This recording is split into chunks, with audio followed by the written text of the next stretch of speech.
So I'm going to start by reading a poem which came in a fit of despair about flying the Atlantic, above the Atlantic. It's very old school after what we've heard.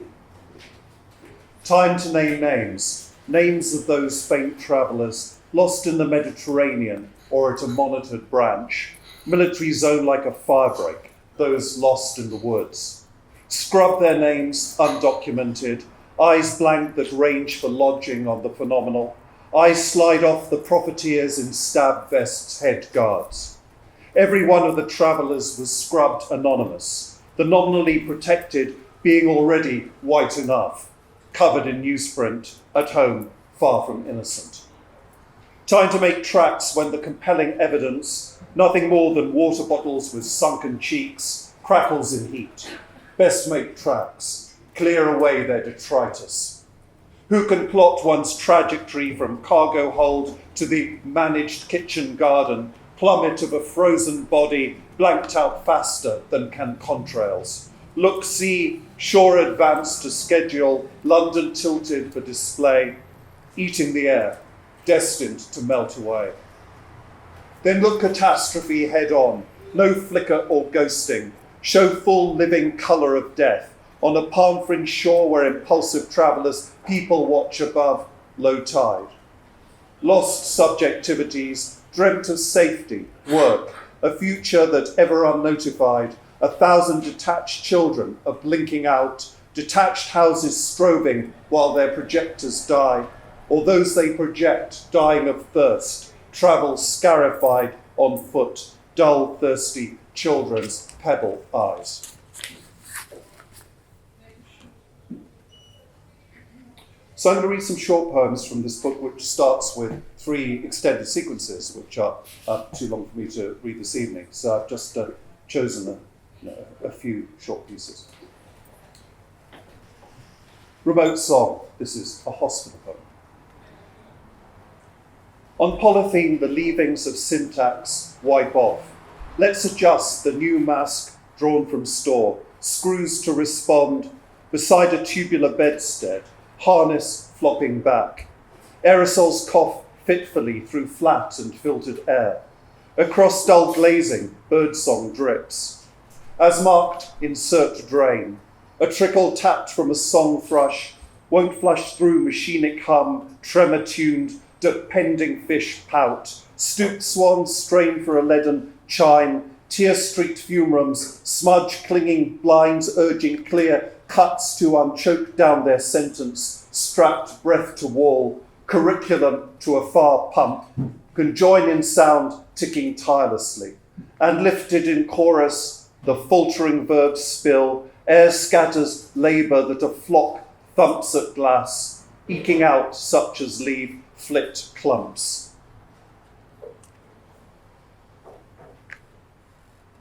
Down I come. I had completely stuffed my stomach. There was more on my plate. When I say no, the voice recognition fails and asks me to repeat myself. I obey with a will. What is step change or tipping point or base court upon its fragrant mound? More piles, compellingly. Recruits on a lawn, knives strop and in short night folds. Birdsong clenches like a fist thought, chaffinches, a wheel of knives, full of crampons, hooks and ball bearings, hands on thighs and easily expansive, I shall be burst in on, lather out, switch right to left while beating feather edge, lawn in lawn, beating down scrolled, advice for eaters, stepping through fresh chopped two-stroke prenatal puddles. It gets more cheerful as we go.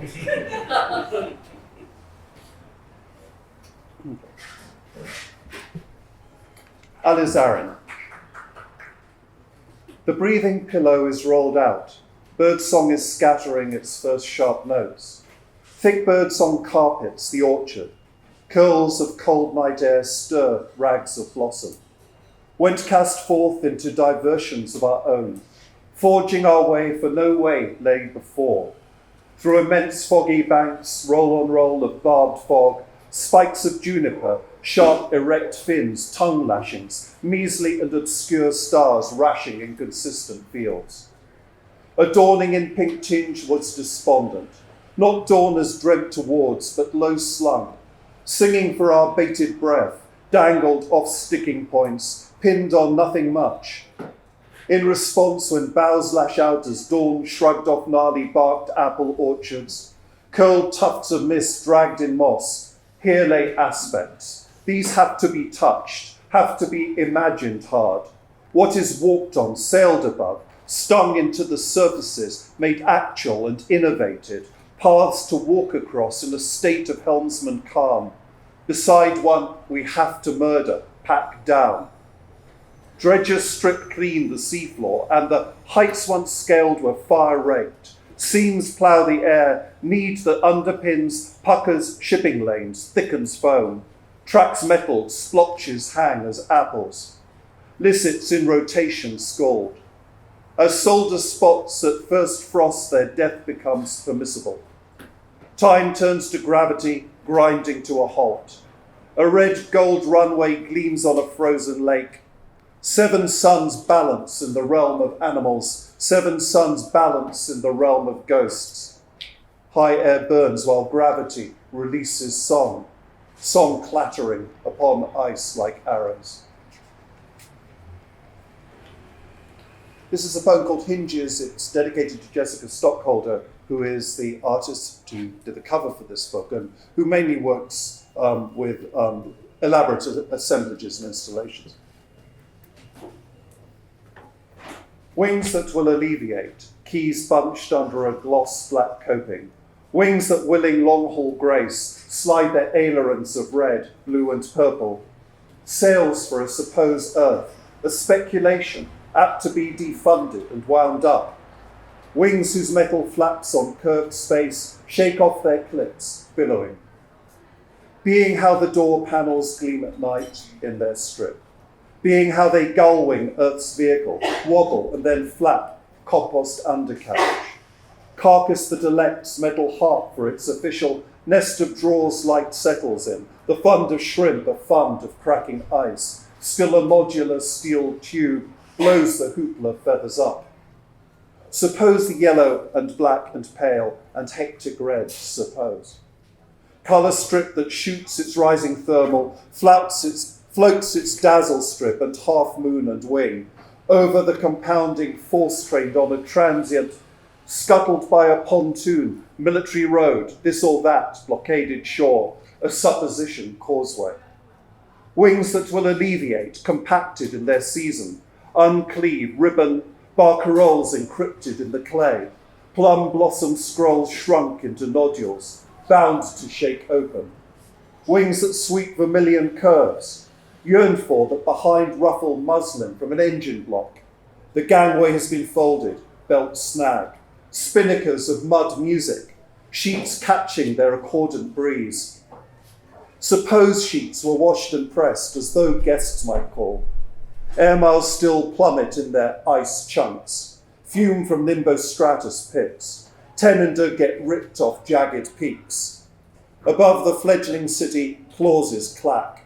A harp of steel tenses and rushes its glissandi, sweeping down as though a monoplane hurled at a landing strip and loading bay, blue hectic feathers, wings fixed, plunging down space in its surfacing. Everything must fall together.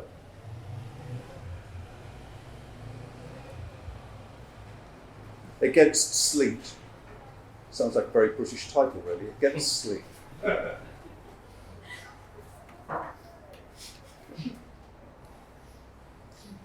Between the booths are multiplicity fans, and a shoal of black limousines beyond each lane waits to carry true appearances towards a match.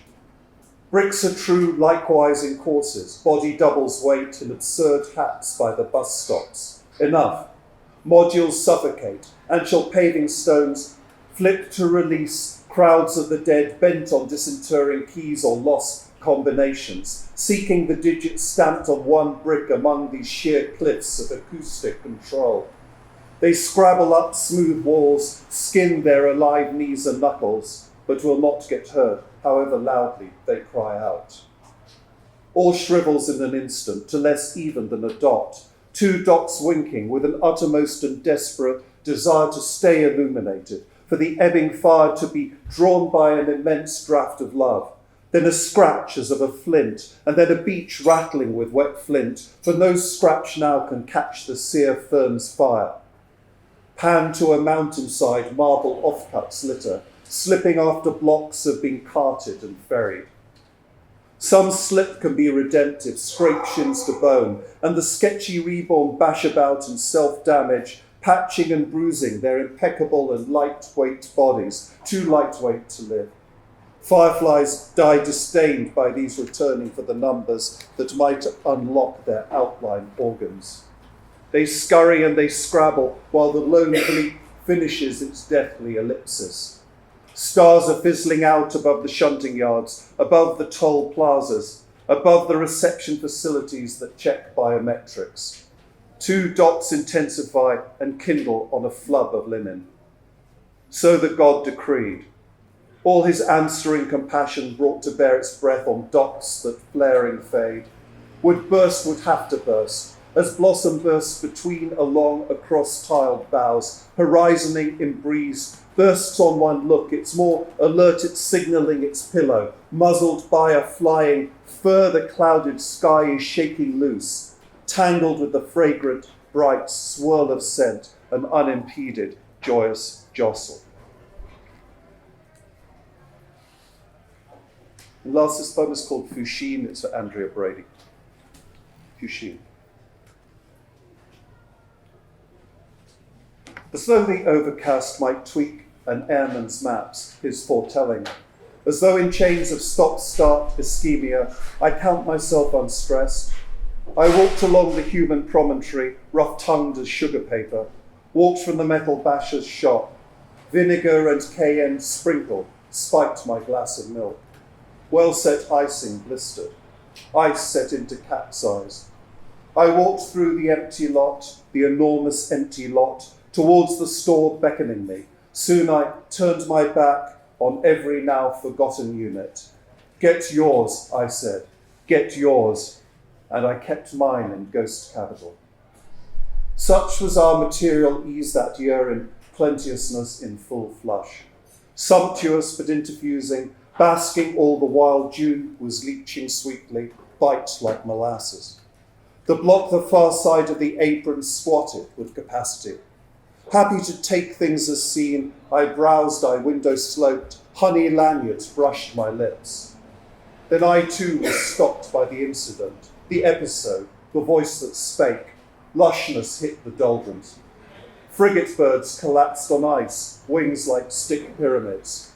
I stood dangling my bunch of keys. Saw in the lake's heaped frozen waves a new car exhibition, restaurant, luxury housing. This then was the block whose feed I hung upon, suckling on the live stream so generous I could overflow, creeping to within earshot, stealthily advancing within reach. This then was the source, marooned in transitivity, flushed pink where sky spins and grips or tries that soaked its slithers off. Its dazzled shrouds sagged, sopping with new storylines, slid down in folds, pleats, veils of episodes. Lines aspired to mottos, mottos to a motionlessness, tethered to reflections on void lagoons, where intermittent light spelt far less. Blemished forms of love, loving fault must needs be filled, but the field is made of faltering. We walk on thin ice, images that relay genital parts. Look, each of us knows what we could do with any of these. A peasant with his crippled back and upright broom, dusting off the sun-gilded runway. A banker's shouting ontic features, crabbed and tentacular. Like everyone turns in on himself, I saw the gathered looped and spooking out their children. These two stretched in their fire cavern. Talk would shift about the board, grinding thick lines of violence. Activity lights flashed, cycles juddered to a pit reprieve behind star-blasted rock, cooling oil. Still within a smoked scarf, three sit and talk and think to send a call through wintry clearances. Across the asphalt, my bone vibrates. Tap, tap, buzz. Calendar beetles tap inside false ceilings. Failing brands collapse into the flickering of a hearth. Clear light annuls red crackle. Time stamps every flash, expiring asset showing. Look, to make my call, I found my mouth. Licked the barrier streaked with Fushine. Nibbled at the pith between the tree and bark. Red daddy, aren't I big enough to walk? Pick up my legs, my pace. Look, I hack at undergrowth. Too grown up, well fed for jelly mold cars and download junket. Magenta freights a weary sky, heaved limbs abdicate. Who hankers to walk grass and thrift, ankles pricked by gorse and heather. Who walks on creases now shale, pockmarked with spots of tar. My ghost is trying its weight on stepping stones. Look, it's peeling off, weaned into the asphalt river. Ahead I see this huge container. Thank you.